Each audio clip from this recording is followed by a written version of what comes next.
A graça e a paz do Senhor Jesus seja sobre sua vida. Estaremos iniciando hoje um novo livro do Evangelho, o terceiro Evangelho, o Evangelho segundo Lucas.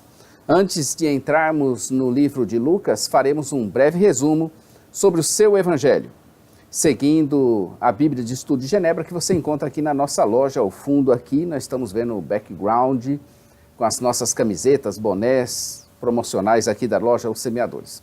Então a sua Bíblia de Estudo de Genebra você adquire na sua semeadores.com.br. Quem quiser se aprofundar, deve ir lá procurar, ver, estudar e com mais detalhes e aprofundamentos que tem na Bíblia de Estudo de Genebra. O autor provavelmente é Lucas. Ele escreveu ali por volta de 60, 63 depois de Cristo. Lucas escreveu também outro livro, que é os Atos dos Apóstolos, pois o estilo e o vocabulário são semelhantes e ambos os livros são dirigidos a seu amigo Teófilo.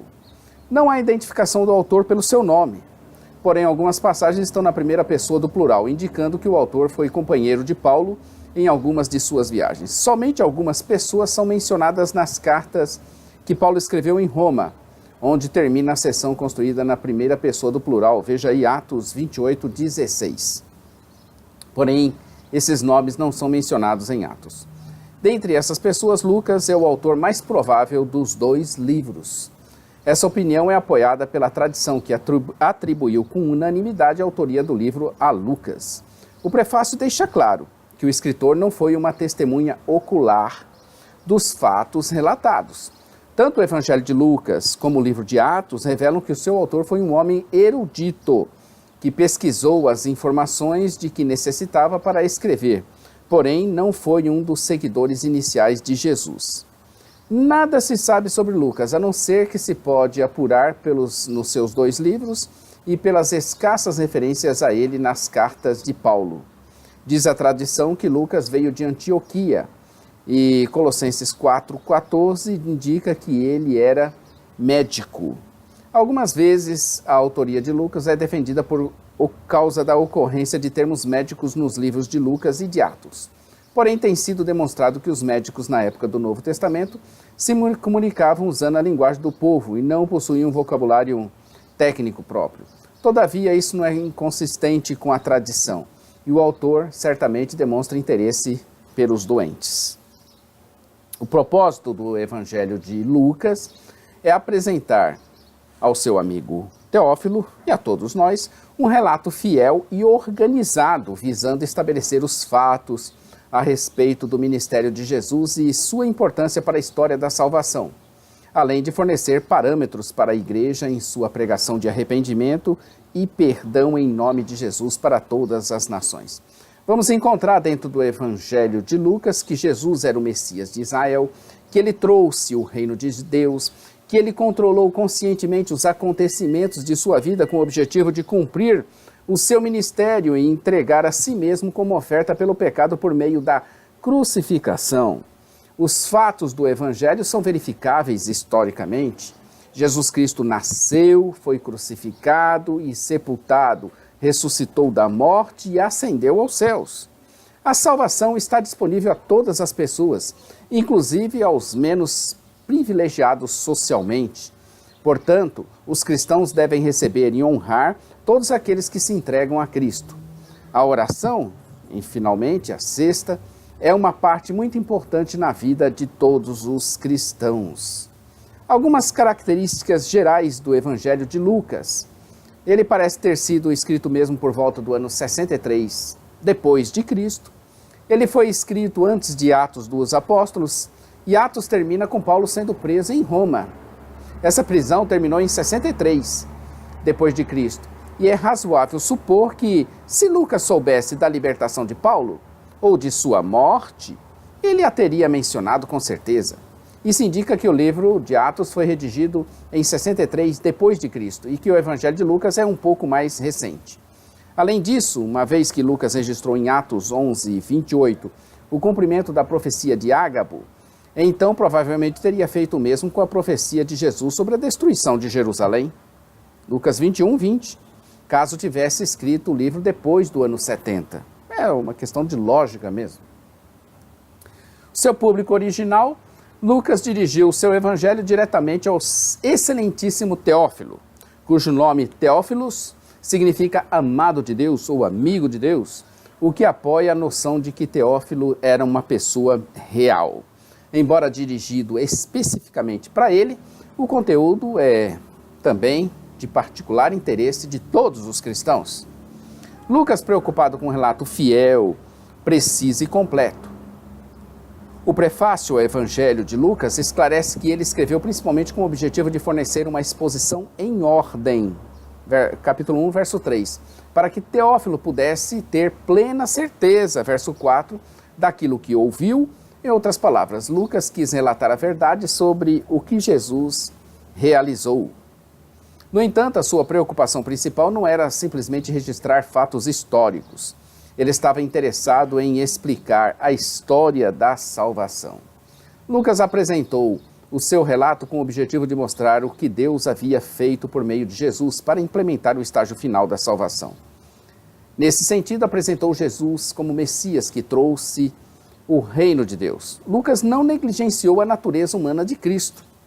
Ao mesmo tempo, Lucas não negligenciou essa natureza e se preocupou com pessoas que teriam passado despercebidas pela maioria dos escritores de seu tempo, as crianças, as mulheres, os pobres.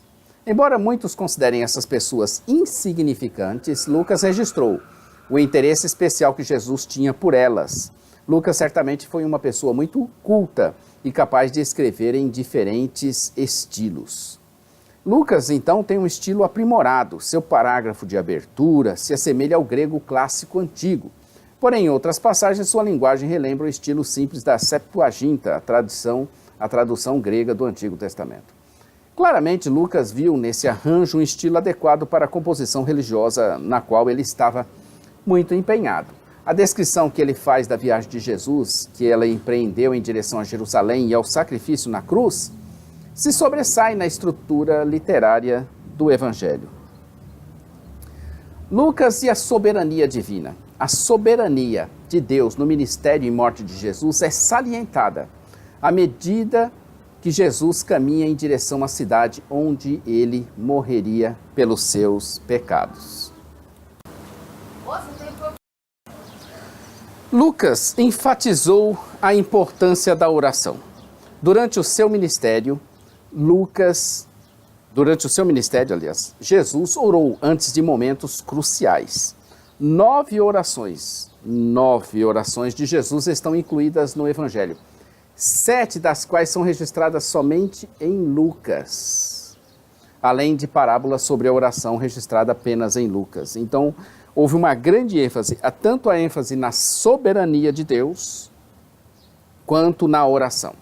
Lucas também mostrou interesse pelas reações emocionais de Jesus.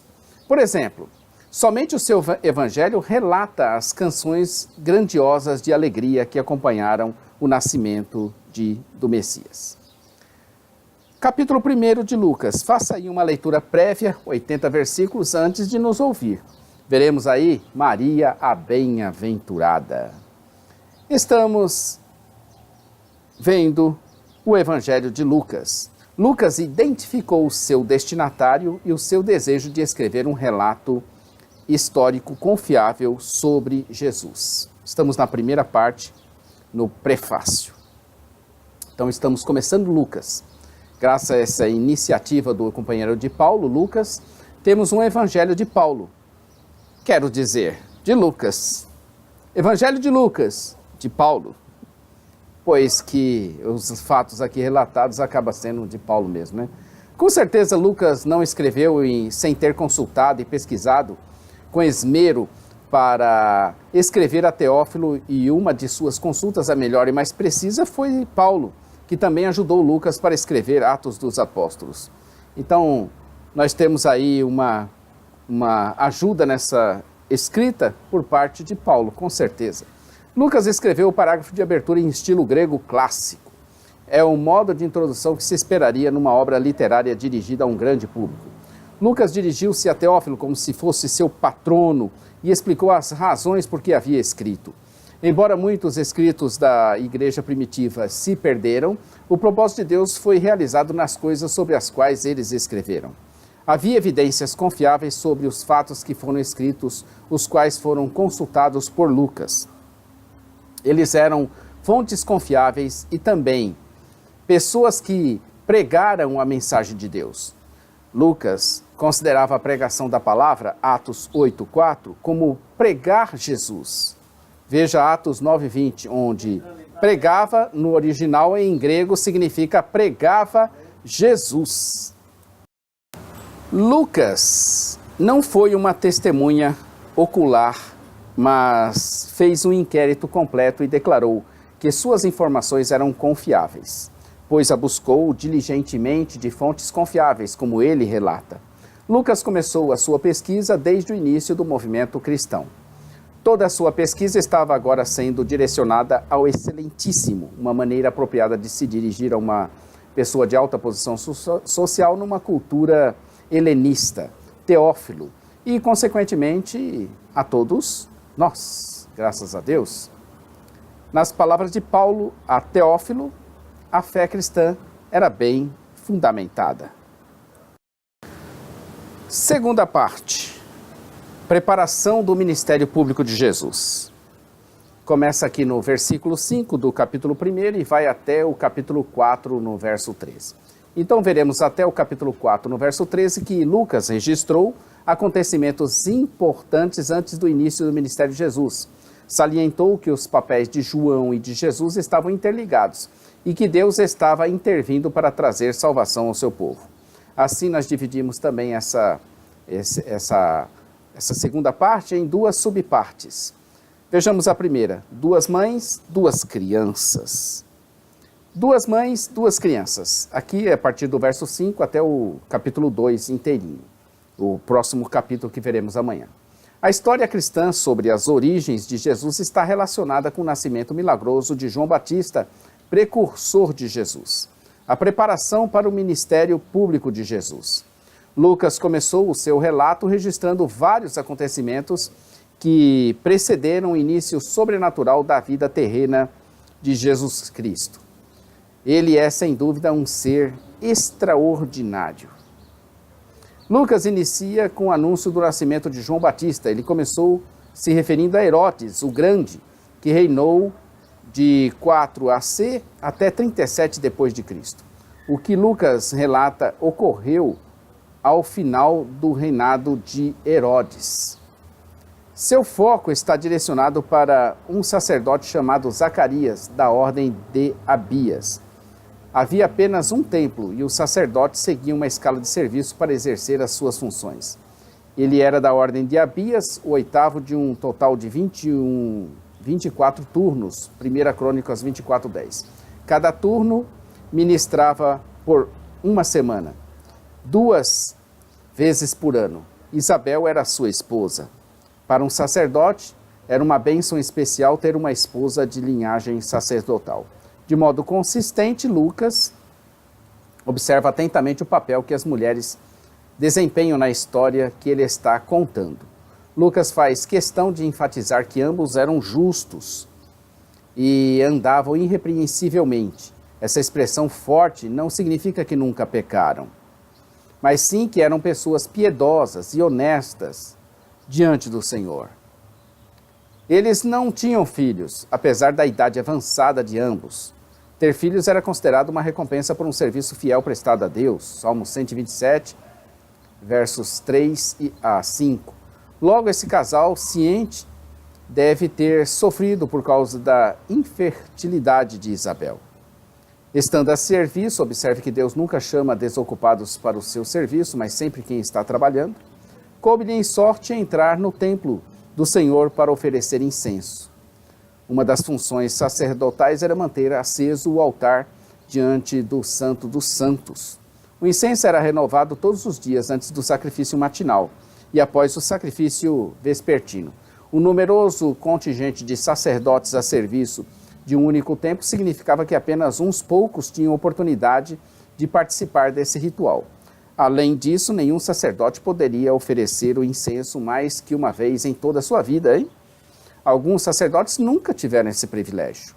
Isso foi um grande momento na carreira de Zacarias. Ele entraria no lugar santo com outros sacerdotes, mas eles se retirariam e ele sozinho ofereceria o incenso. À hora do incenso, toda a multidão ficava do lado de fora, orando. Nesse momento, Zacarias vê um anjo posto em pé, à direita do altar. O anjo apareceu, provavelmente, no lado sul, entre o altar de incenso e o candelabro de ouro. Zacarias, ao vê-lo, turbou-se, e sobre ele caiu grande temor. No entanto, o anjo lhe dirige a palavra. Ele anuncia ao sacerdote que a sua oração tinha sido ouvida. Pode ter sido uma oração pedindo um filho, ou talvez, o que é mais provável em tais momentos, uma petição pela redenção de Israel. Seja qual tenha sido a resposta à oração, seria manifestada pelo nascimento de um filho, João. Esse nome significa: o Senhor é gracioso. O anjo ainda diz que sobre ele viria prazer e alegria, de forma que todos se alegrariam com ele, no nascimento do seu filho. É natural que um filho traga prazer e alegria a seus pais. Porém, essa criança seria especial e muitos se alegrariam por causa dela. Ele anuncia que essa criança seria especial e grande diante do Senhor.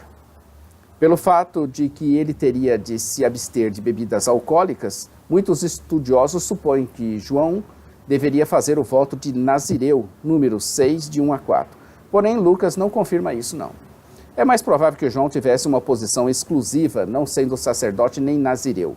O seu filho ainda seria cheio do Espírito Santo, já desde o ventre materno. Em todo o Novo Testamento, somente João é descrito dessa maneira, e assim fica demonstrada a sua participação especial na história da salvação. Quando João exaltou Jesus acima de si mesmo, deu a Cristo a maior honra possível. A teologia reformada também vê nesse versículo uma indicação de que Deus pode regenerar crianças de uma maneira extraordinária, à parte ao chamado externo do Evangelho. João, com sua pregação, haveria de levar muitos à fé em Deus. Ele iria no espírito e no poder de Elias, e com sua pregação converteria o coração dos pais aos filhos. Pode significar a reparação da desunião familiar, ou, se os pais foram desentendidos, como se referindo aos antepassados importantes do povo, uma maneira de induzir o povo a viver de maneira a receber a aprovação dos seus ancestrais famosos. Também converteria o coração dos rebeldes à obediência dos justos. Tudo isso para preparar ao Senhor um povo bem disposto. João prepararia o caminho para o Senhor, e é pelo cumprimento dessa profecia que ele é especialmente lembrado. Zacarias, diante daquilo, indaga ao anjo que lhe aparecera.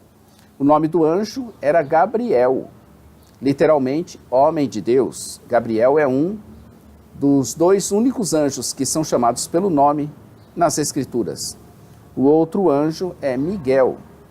O fato de ele servir diante de Deus indica sua importância e, como tal, deve merecer confiança. Gabriel lhe explica que fora enviado para trazer a ele essas boas novas. O verbo usado aqui iria, posteriormente, referir-se a caracteristicamente à pregação do Evangelho. No entanto, ele não estava crendo e o anjo foi severo com ele e o deixou mudo. A suspensão temporária da habilidade de Zacarias para falar não foi apenas um ato disciplinar, mas também um sinal da garantia de que as palavras do anjo eram verdadeiras. As pessoas aguardavam Zacarias do lado de fora, esperando que ele saísse e pronunciasse a bênção. A oferta de incenso não era demorada e por isso ninguém estava entendendo aquele atraso. Quando o sacerdote saiu e não conseguia se comunicar, a não ser por meio de gestos, eles compreenderam que ele tinha tido uma visão. Como o anjo havia prometido, Isabel ficou grávida e reconheceu nisso a mão de Deus, uma vez que eles já eram idosos. A infertilidade era considerada uma punição divina, porém Isabel não mais teria de suportar essa vergonha, conforme Gênesis 30, verso 23. Assim, no 6º mês, isto é, no 6º mês da gravidez de Isabel, Gabriel fora novamente enviado a Maria na cidade de Galiléia, chamada Nazaré. Então, no 6º mês, Maria havia sido desposada por José, da casa de Davi. Tratava-se do tipo de comprometimento muito mais forte do que o noivado atual. e era considerado virtualmente como um estágio do casamento. Apesar de ainda não viverem juntos, era necessário o divórcio para romper tal relacionamento. Lucas passa a relatar o anúncio do nascimento de Jesus. Maria era uma moça humilde e não entendeu porque o anjo se dirigiu a ela como muito favorecida. Outra tradução correta dessa palavra também pode ser cheia de graça. O termo indica que ela foi beneficiária de uma graça, e não que ela era uma fonte de graça aos outros. Gabriel entrou onde ela estava e a saudou, e ministrou a Maria do mesmo jeito que ele tinha ministrado a Zacarias. E lhe falou que ela tinha achado graça diante de Deus. Ele anuncia a ela que ela ficaria grávida e daria à luz um filho, e o seu nome seria Jesus, ou seja, Javé é salvação. O anjo continua a lhe falar do seu filho, que seria grande. Há um significado maior para grande aqui, nesse versículo, do que no verso 15, onde o termo foi aplicado a João. Jesus é filho do Altíssimo e receberia o trono de Davi, o seu pai. Davi profetizou que o Messias seria seu descendente e que o reino dele seria sem fim. Ele era o reino de Deus, o estabelecimento do governo de Deus sobre toda a terra. Maria ficou admirada, mas surgiu-lhe uma dúvida. Como isso ia acontecer? Uma mulher casada poderia esperar uma gravidez. Porém, uma vez que Maria ainda não era casada, seu questionamento estava corretíssimo. Evidentemente, ela entendeu que o anjo estava se referindo a um acontecimento milagroso. Gravidez sem inseminação por um pai humano. O anjo então lhe explica como isso aconteceria de forma sobrenatural, de sorte que o seu filho seria chamado Filho de Deus. Ele também fala de Isabel, sua parenta. Isso é considerado por alguns como indicando que Jesus não era um descendente natural de Davi, da tribo de Davi, pois Isabel era descendente de Arão, da tribo de Levi. Todavia, não é obrigatório chegar a essa conclusão, pois é possível que um dos pais dela fosse da linhagem de Arão e o outro da linhagem de Davi. O anjo completa a sua fala dizendo dos detalhes da gravidez de Isabel, que era considerada estéril, e ao falar ministra uma palavra a ela, aplicada também a todos os cristãos, de que para Deus nada é impossível. Maria se curva e fala ao anjo que ela estava ali como serva do Senhor, pronta para que nela se cumprisse a palavra de Deus. Foi aí que o anjo foi embora. Ato contínuo, Maria apressadamente foi visitar Isabel. Maria deve ter saído imediatamente. Isabel estava no 6º mês de gravidez, verso 36, e Maria permaneceu cerca de 3 meses com Isabel, aparentemente retornando para casa antes do nascimento de João. Ela entrou então na casa de Isabel e, ao ouvir Isabel a saudação de Maria, a criança em seu ventre agitou-se. E Isabel ficou cheia do Espírito Santo. O Espírito Santo capacitou Isabel para interpretar o movimento da criança em seu ventre como um pulo de alegria pela visita da mãe do Senhor. Observe a homenagem à fé de Maria, pois esta manifestou confiança na promessa de Deus do mesmo modo que havia feito o seu ancestral Abraão, Gênesis 15, 6.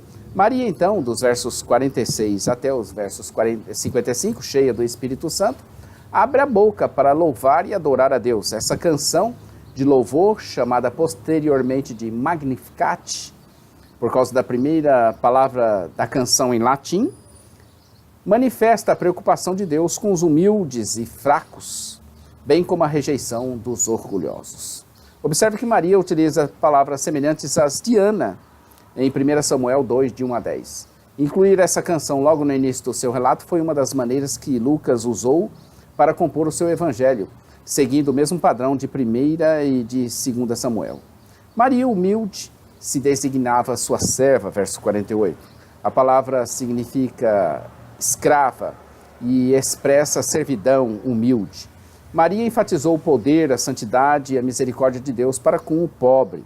Agora todos a considerariam bem-aventurada. A história tem confirmado a profecia de Maria, de que as gerações futuras a honrariam. Dos versos de 51 a 53, veremos que muitas traduções desses verbos empregam o tempo presente, mas a forma verbal empregada por Lucas pode se referir às coisas grandiosas que Deus fez no passado, ou mais provavelmente às que ele faria nos dias por vir. As expectativas de privilégio para os ricos são rejeitadas nessa canção, pois Maria canta o que Deus fará pelos pobres. Maria lembrou-se de que o nascimento de seu filho seria o cumprimento da aliança de que Deus firmou com Abraão.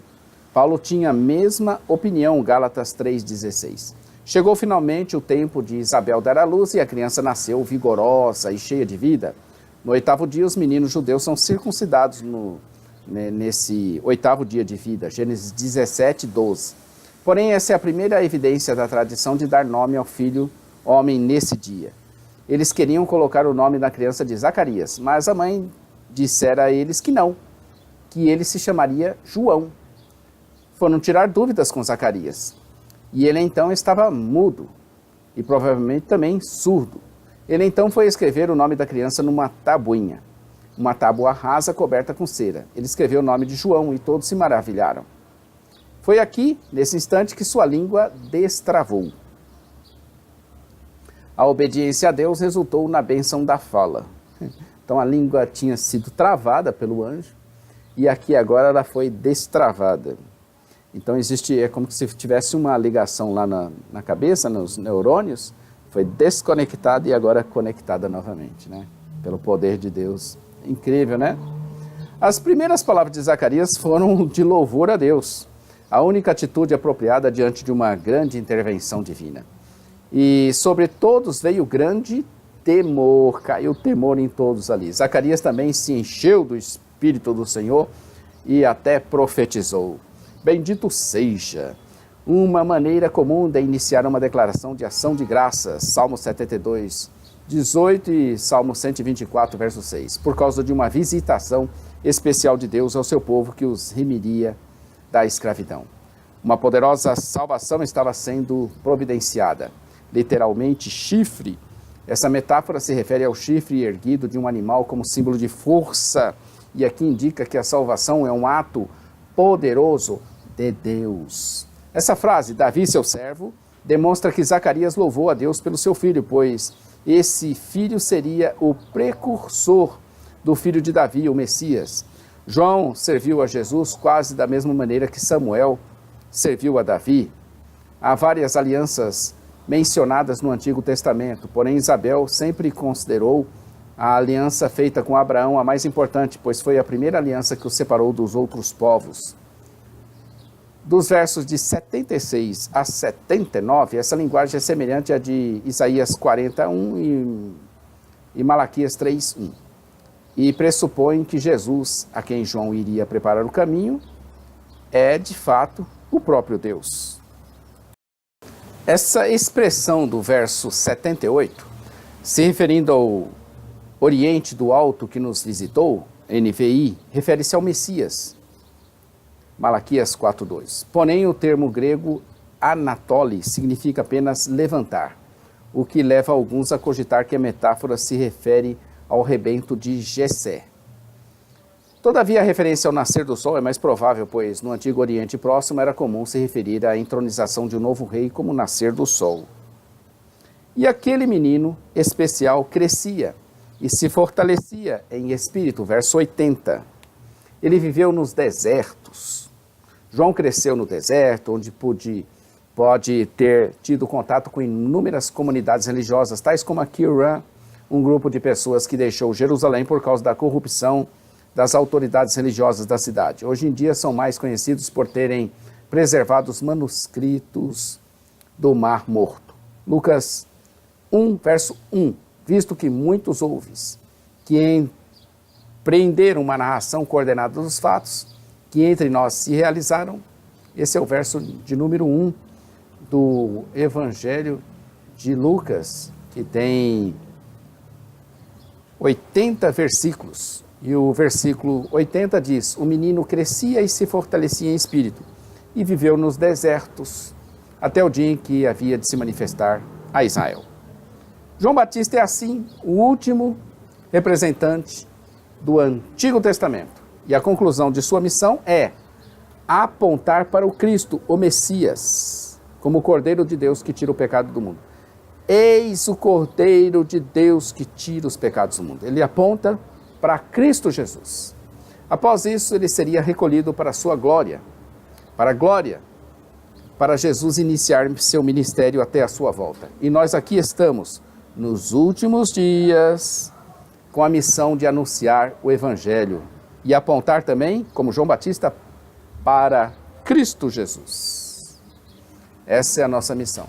Engraçado nesse relato do capítulo 1, que nós vemos aqui. Pois bem, nós vimos aqui nesse Evangelho no capítulo 1 que houve uma punição para Zacarias e que não houve uma punição para Maria. O fato se explica porque Zacarias duvidou, Maria não duvidou. Essa é a explicação mais simples do mundo. Então amanhã estaremos aqui com o capítulo de número 2. Os anjos anunciam o nascimento de Jesus. Fica conosco aí que você vai ver amanhã, capítulo 2, anjos anunciando o nascimento de Jesus. E inscreva-se no nosso canal do YouTube, clica aí no sininho para você acompanhar os nossos vídeos que são feitos diariamente. E se você gostou, dá um joinha, faça o seu comentário, faça a sua pergunta, sua crítica, o que você quiser aí, fique à vontade. Lembrando que o conteúdo escrito se encontra lá no jamaisdesista.com.br. Também a nossa loja virtual, www.semeadores.com.br. E nosso programa de rádio, todo dia ao ar, entre 8h30 e 9 horas, a gente está começando o programa que vai ao ar todos os dias. Fique com Deus e, como dissemos sempre, Maranata, ora, ora, vem, Senhor Jesus. Deus abençoe sua vida, sua família, seu ministério. Amém.